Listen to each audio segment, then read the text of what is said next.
Next on Currents News, a Brooklyn choir singer is heading overseas right now. She's on a mission to perform for the Pope. Her story is next. We're tracking Hurricane Florence as it makes its way closer to the East Coast. Tonight, 2 states are on alert. I'll speak with Bill Donahue about his objection to the investigation of New York State's Catholic dioceses. Plus, a mother still separated from her son. The undocumented woman is praying to God to be reunited. The news starts right now.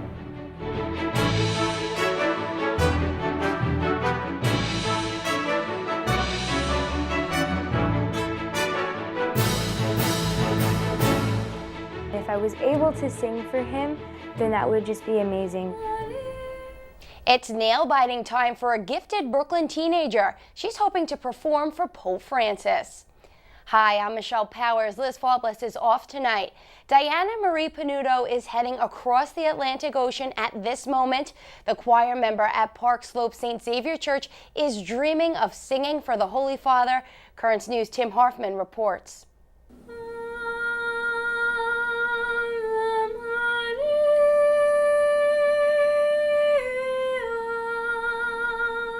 Right now, Diana Marie Panuto is flying to Sicily, where she could stage the performance of a lifetime and possibly sing for Pope Francis. It's surreal, really. My dream has always been wanting to sing for him, and now that I might be able to get that chance is just amazing. The Pope and Diana Marie will both be in Sicily this weekend. The Holy Father is going there to honor a crime-fighting priest assassinated by the Mafia 25 years ago. Later, he'll attend a youth event where Diana Marie is set to sing. The soloist is getting help from her cousin, a professional photographer who will be traveling with the pontiff. Since he's met Pope Francis and since he's a very close cousin to us, there might be a possibility where I would be able to go and meet Pope Francis through him. She's no stranger to performing for large crowds.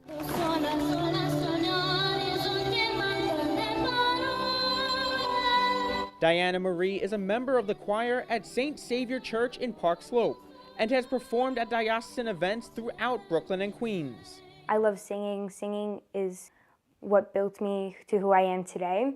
I love singing for the church because I'm devoting my life to Christianity, and I love that. It's just incredible.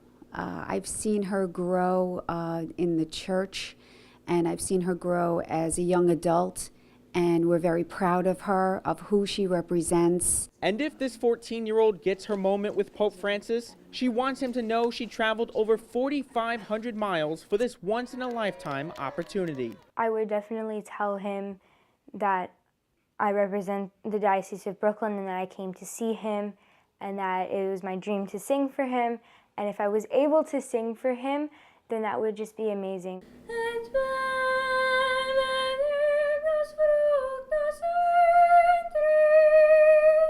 In Gravesend, Brooklyn, Tim Hoffman, Currents News.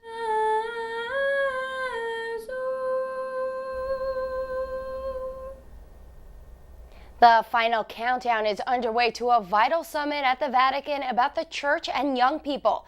Bishops from all over the world are convening in Rome next month. The focus will be on young people, faith, and vocations. Preparations have been intense. 3 Americans were selected to help get the conference ready. Katie Prejean is one of them. For the first time in my life, I got to stand in front of our bishops and share my thoughts and share my insights. And not only did they listen and engage, but I thought that they thought it was very helpful to them and that they were able to glean something positive from it. As the church confronts the clerical sex abuse crisis, some bishops are suggesting the youth summit be postponed. A newly disclosed letter is indicating the Vatican knew about sexual allegations involving Theodore McCarrick years ago. The ex-cardinal's relationships with seminarians were outlined in a letter from Father James Ramsey sent to church officials in the year 2000.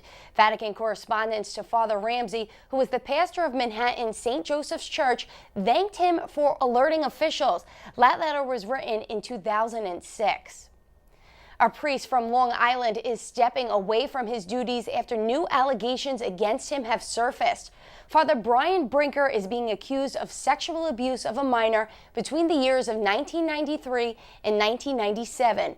The new accusation surfaced as part of the Diocese of Rockville Center's Independent Reconciliation and Compensation Program. Brinker was also the target of another complaint in 1996. The Diocese Review Board found then that Father Brinker had exercised questionable judgment in his interactions with the youth, but they uncovered no evidence of sexual abuse. Pushback tonight over the clerical sex abuse investigation of New York's 8 Catholic dioceses. The state's Attorney General Barbara Underwood launched the probe and issued subpoenas. In a statement, Underwood said, quote, "Victims in New York deserve to be heard. We are going to do everything in our power to bring the justice they deserve." The head of the Catholic League, Dr. Bill Donahue, is criticizing the Attorney General, calling her action unjust. He joins us now. Bill, tell me, what is wrong with the Underwood investigation? What's wrong with it is that it presumes that the Catholic Church owns this problem. As a matter of fact, we don't own this problem. We have the best record of any institution, private or public, in the United States. 0.005% of the priests in the United States have had a credible accusation made against them in the last 2 years. No institution can match that. Now, if you want to open up the records of all other religions and all other private non-sectarian groups and the public schools, then I'm all in favor of that. That's fine. But when you cherry pick my religion, then that smacks of bigotry.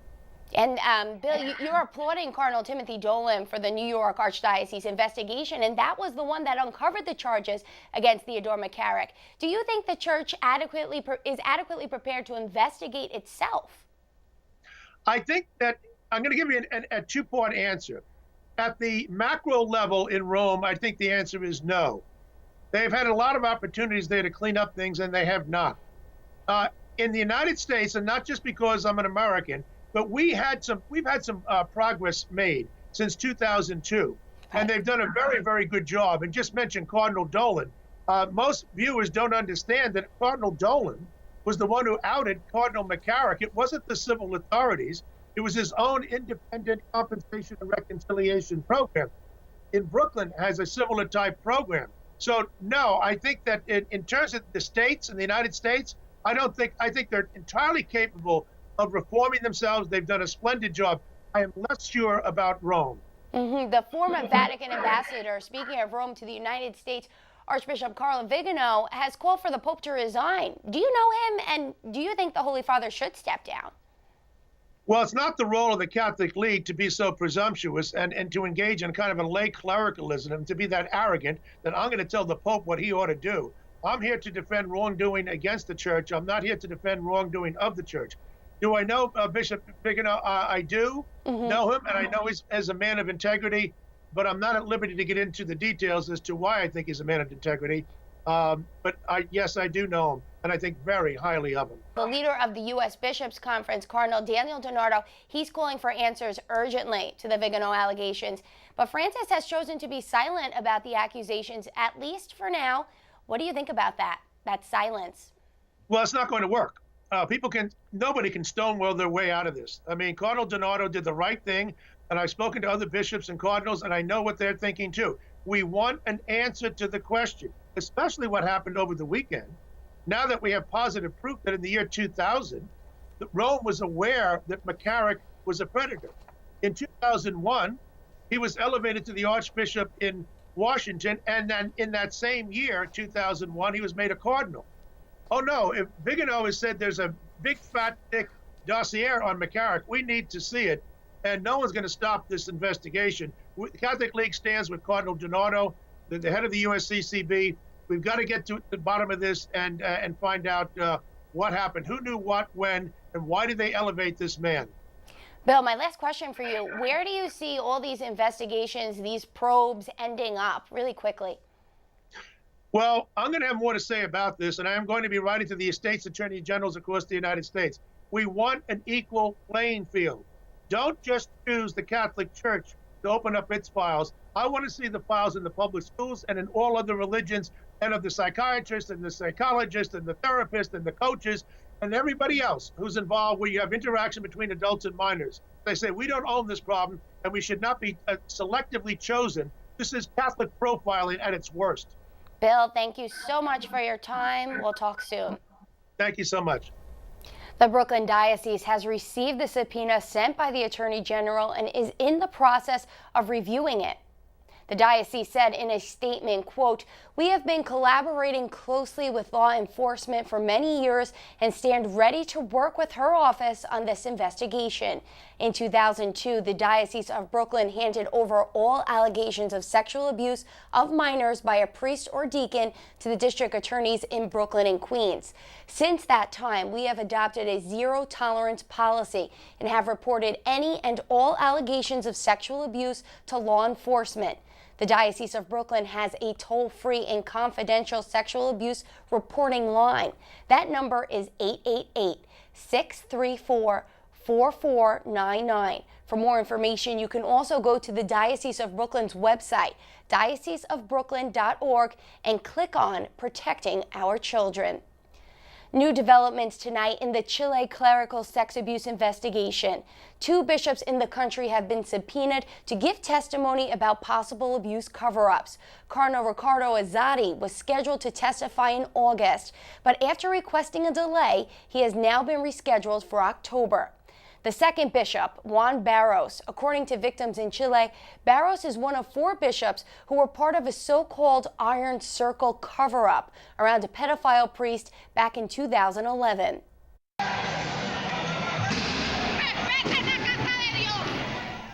Violence at a church in Nicaragua. Supporters of Daniel Ortega interrupted Sunday services in the Diocese of Granada. The attack followed accusations from Ortega that some Catholic priests are trying to organize a coup against his regime.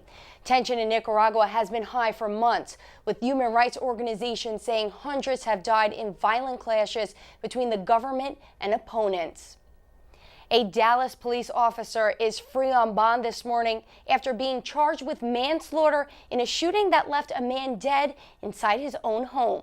John Lawrence reports the victim's family is demanding justice. My soul, turn my thoughts aside. A vigil this weekend for Botham John. The 26-year-old was fatally shot by Dallas police officer Amber Geiger. We're still dealing in America with black people being killed in some of the most arbitrary ways. Driving while black, walking while black, and now we have to add living while black. Authorities say John, a St. Lucia native, was in his apartment on Thursday when Geiger entered, mistakenly thinking it was her own place. We know that although she clocked out, she was still in her uniform when she committed this crime. We know that she used her service weapon. Geiger was arrested Sunday, charged with manslaughter, and released shortly after posting a $300,000 bond. Dallas Mayor Mike Rawlings issued a statement thanking the Texas Rangers for thoroughly investigating this tragic case, also asking the people to pray for John's family. John was an associate at PricewaterhouseCoopers and a worship leader and a Bible study teacher. He was living, doing everything that you want a young person to do. He had no criminal history. He was an amazing student. He was an amazing citizen. His funeral is scheduled for Thursday. John Lawrence, Currents News. There's a lot more news headed your way. The latest on Hurricane Florence. It's getting stronger and heading towards the East Coast.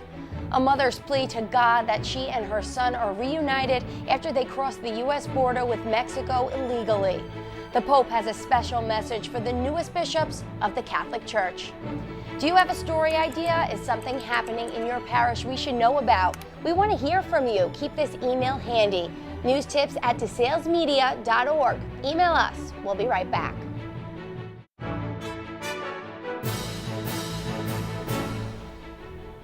The hurricane is growing into a monster, and forecasters are warning people up and down the East Coast to pay attention.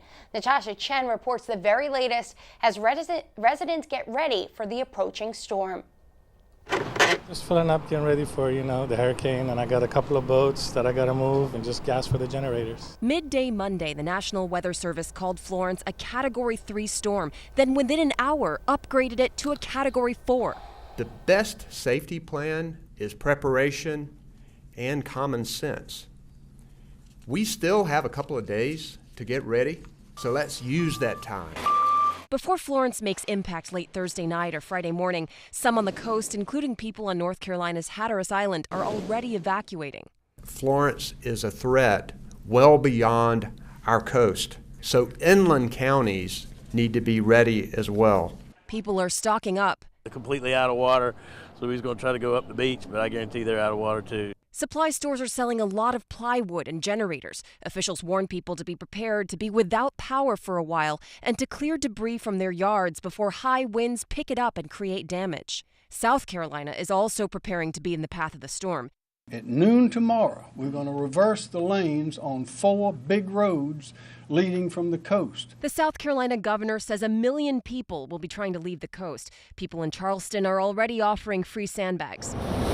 Officials in both states, We do know that we're in the bullseye. say this is just the beginning. Natasha Chen, Currents News. Families separated at the U.S.-Mexico border after crossing over illegally are supposed to be back together, according to a federal judge. Nick Valencia spoke to a mother who is still waiting to be reunited with her sons. Este dibujo lo dibujó Christopher. Zero tolerance separated Raquel from her 2 young sons. But 2 months after a federal judge ordered separated families to be reunited, Raquel is still waiting. Y entro a este país arriesgando mis hijos por ese camino, los traigo y me quitan lo único que yo tengo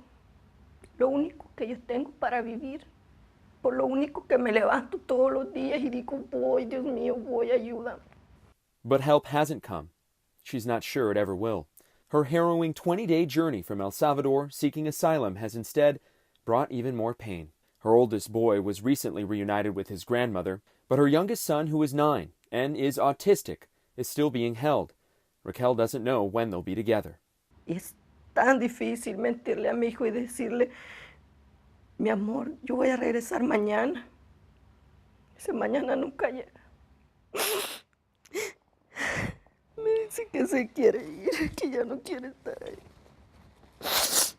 According to federal court filings, hundreds of children remain separated from their parents. That's including the more than 400 parents who the Trump administration deported without their children. It appears for most of those, the government has no idea where they are. Lee Gallant is the ACLU's lead attorney challenging the government in court over its immigration practices. He says the Trump administration has failed and continues to fall short. The hardest part is the families the parents that were deported without their children. That's the last leg of this. That's who we're looking for now. Why is the ACLU down there in Guatemala doing a manhunt, and where is the government on this? A puros golpes. Raquel says she fled El Salvador with her children after being brutally assaulted by the local police there. After days in U.S. custody, ICE said it received information from El Salvador that she was a documented MS-13 gang member. Raquel, who says she's done nothing wrong, eventually posted bond and was released, but without her children. ICE dice que un informe oficial, pero si ellos hubiesen pedido un informe oficial, les hubieran entregado lo mismo que a nosotros, lo mismo que le entregaron a mi abogada, donde dice que yo no soy ninguna pandillera, donde está mi expediente, que yo soy víctima, no victimaria. An ICE spokeswoman says Raquel's case is pending. Estar aquí y estar separado de tus hijos, ¿valió la pena? No sé. ¿Qué les da derecho a quitarle a uno lo único que uno tiene? ¿Qué? No es justo. Esto es una pesadilla, no es un sueño. Currently, undocumented children who are part of a family have to be released from detention centers within 20 days. Pope Francis will meet with the Venezuelan bishops who are in Rome for their ad limina visit tomorrow. During their private meeting with the Holy Father, the bishops will discuss the Church's current situation in the nation and the fragile refugee crisis that is forcing thousands of Venezuelans to live in misery. The last time the bishops visited Rome was in 2009. The Holy Father met with dozens of newly appointed bishops over the weekend. At the Vatican, he spoke about how they should act in the face of several types of clerical abuse. Sean Richardson reports. Pope Francis met with 74 newly appointed bishops from the mission territories of 34 countries of all continents. They are participating in a course held at the Vatican to learn about their new roles and responsibilities. Pope Francis spoke to them about 3 essential traits that a bishop needs to be: a man of prayer, a man of proclamation, and a man of communion. Questo è il pastore che prega, uno che ha il coraggio di discutere con Dio per il suo gregge, attivo nella preghiera, condivide la passione e la croce del suo Signore. During the meeting, the Pope also spoke up against clericalism and leaderism, saying no to abuse, either of power, of conscience. Any abuse means strongly saying no to any form of clericalism. In this way, he was telling them that they are not owners of their diocese, but should be of service to the people. In Rome, Sean Richardson, Currents News. Still to come on Current News, the Pope laughed. That's what the Archbishop of Panama said what happened when he showed the pontiff a World Youth Day ad that had Francis as a puppet. The video itself is ahead. We'll be right back.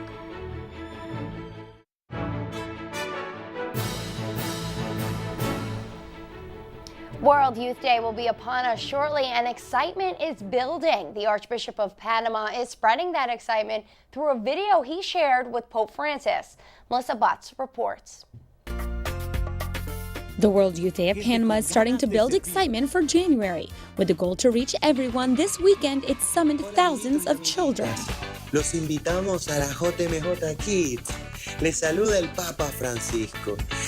One of the puppets represents the Pope and another is disguised as Monsignor Romero. The Archbishop of Panama showed the video to Pope Francis. He cracked up laughing. He said, "But they've made me a bit ugly." On Sunday, we will have thousands of young Pope Francises, patron saints of World Youth Day, and Swiss Guards to create this international environment. Jose Domingo Ulloa was in Rome to finish the details of the next World Youth Day that will begin January 22nd in Panama. Thousands of young people and bishops are already enrolling. I think this is the most important thing, that from various dioceses of the world, they have already contacted us and are already envisioning this pilgrimage to Panama.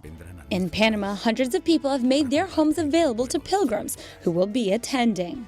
The Archbishop of Panama has taken advantage of his trip to Rome to visit the Holy Land, where a project started that is related to the upcoming World Youth Day. One of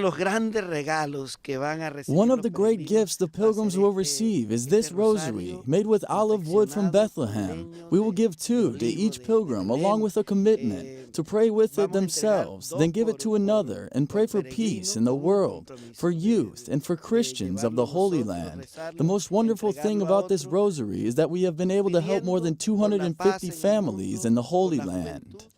The official trip schedule will be announced around the month of November. Meanwhile, dozens of volunteers from all over the world are already working in Panama, so everything will be ready by then. In Rome, Melissa Butts, Currents News. That is Current News. Thank you for joining us. I'm Michelle Powers. Set your DVR to record this program so that you never miss it, because we are putting your faith in the news. Hope to see you again next time.